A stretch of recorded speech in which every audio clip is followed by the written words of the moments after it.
as a movie buff, I want to ask you this. It's your 7th film. Have you developed a signature? Is there a quintessential Mohan Krishna Indraganti? You should tell me that. I don't know. Yeah, there are certain motifs that repeat in my films, I think. I've observed it, and some of them I do consciously and some I don't. Recently I realized that in all my films there are shots of people looking at themselves in the mirror. Okay. Reflections are there in every movie of mine. Right. Like in Grahanam, the introduction of Jayalalitha is in a mirror. In Maya Bazaar, every time there is a reflective moment for a character, they look at themselves in the mirror. In Golconda High School, the hero looks at himself in the mirror when he's going to propose to a girl. Right. And in Antamundu Tarvata, there are lots of mirror shots. And in Bandipotu, there are actually mirror shots. And this film has lots of reflection shots. So I think there is some obsession with reflection. I think that is a visual motif that keeps repeating. And I think I like movies that have a revelation at the end. Okay. It has to be sort of, Grahanam has a twist at the end, Maya Bazaar has a twist at the end, Golconda High School, Ashta Chemma has a big twist at the end, Right.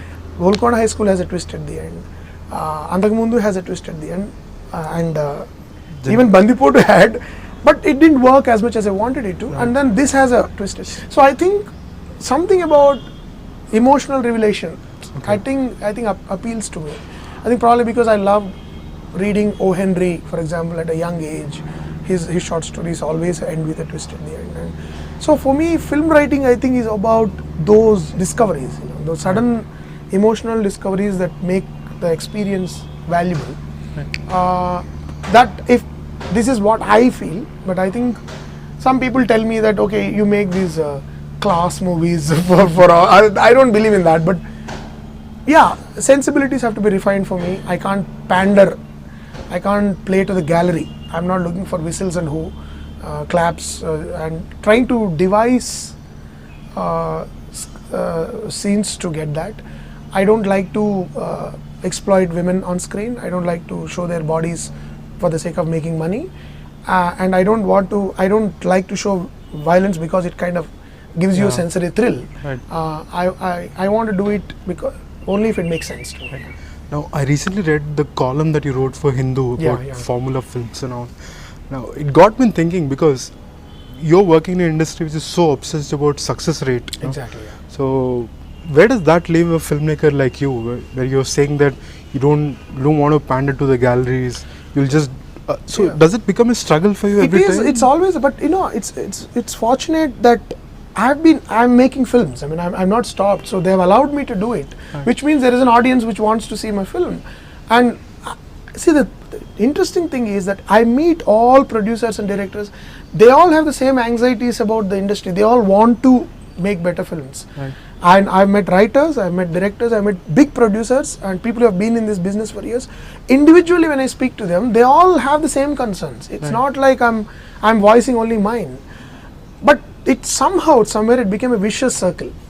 When you listen to a distributor or a producer's argument about how difficult it is to hold theaters, to maintain them, to feed them, it makes perfect sense to me. Like you have a 800-seater and you make some really offbeat film and nobody's coming. They say, what do you want me to do? So there is a reason for that. And then you see a small low-budget film which is not finding theaters. So this guy is saying the big films are taking over my space. Somewhere we have to break it and we have to find platforms for a lot of people ask me, why don't you make films for international festivals? After Grahanam, people wanted me to take that route. But for me, making films in Telugu became more important because, as Godard said, sometimes you have to fight the audience also. You have to negotiate with the audience and create a space. You tell them, look, and you have to seduce them into seeing different kind of cinema, which you can do by giving them what they want. Okay, you want songs? I'll give you nice songs, but my way. You want stunts? I'll give you, but my way. But with all this, you can still make a good story. Right. So, I'm in this negotiatory phase. I'm not at this point not really worried about going to Cannes or Berlin or Venice. I'm more interested in giving good stuff to Telugu audiences. And I also want to make those kind of movies, which I want to make eventually, which are for an international audience, which will be made in a different idiom altogether. Okay. Which I know I can do, but it's not like It's not like, oh, I want to be an artist.